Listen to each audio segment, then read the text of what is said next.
After the incident, the university chose direct, involved action for the families and the members of the team, and we continue to do so. The few public updates were not because we did not care for the bereaved families. We believe and continue to believe that public relations or institutional noise should not intrude upon a family's grief. We are truly sorry for not being quick at informing the public of the developments which has led to perceptions of inaction. We focused on being present for the grieving families in their darkest hour. We ask that you understand that while we do want the truth to come out, the persons who can shed light on the events of June 8 are also now subject of investigations by the authorities. We recognize that they have their constitutional rights as well, and we intend on respecting those rights. And therefore, we cannot speak on their behalf nor force them to speak at this time. While we choose not to immediately broadcast our actions, our commitment on the ground was immediate and full. From day one, the university reached out to provide full support to the families.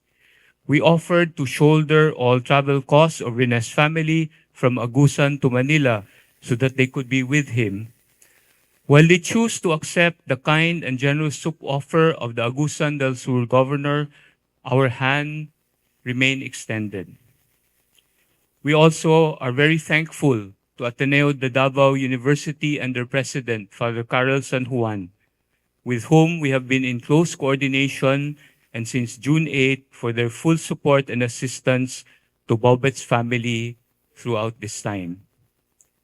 The university also immediately committed to covering every single expense related to the funeral services and the wake and fully shouldered all costs for the return of the Baterbonia family to Agusan via Davao. Similarly, we have also offered to cover all funeral expenses for Divine, including flying his family from Nigeria to the Philippines and back, as well as transportation and expatriation of the body back to his home country. We share these details to assure everyone that we have been working tirelessly to fulfill our duties of care quietly and respectfully where it matters most. Inuna talaga ng Ateneo yung mga pamilya, admittedly. Hindi namin pinangunahan. Maraming lumalabas, ba't doon, ba't hindi ganyan? Kasi nirespeto namin yung pamilya. Maraming nangyari, ang hirap kasi magsalita rin. Hindi. So, malalim na pagkalang lalo na dun sa kagustuhan ng mga pamilya. Buti na lang naandun yung mga kaibigan namin sa Ateneo de Davao din. Mas kilala nila yun eh.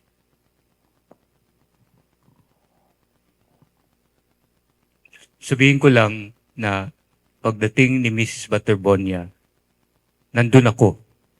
Nandun ako sa Arlington, sinalubong ko siya sa kwarto at siyempre sinara yung kwarto.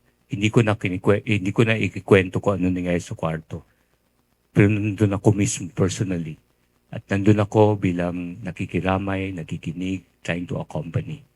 So, yun na nga, yung ano na yun na parang hindi naman namin gustong, ang attention talaga namin to provide them the consolation and the decency of grieving. So, hindi ko i-describe yung detalye kung ano nangyari.